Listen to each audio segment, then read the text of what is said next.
в бригаді у нас служив військовий. Там він служить з 22-го року, він дорослий. І, значить, в якийсь момент до нього прийшов служити його син.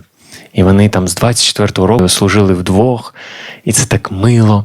А потім вони так само вдвох з'їбали в СЗЧ. І я такий, вау! Це про сімейні цінності, розумієте? Стопудово син ішов служити по проханню батька, щоб бути з ним.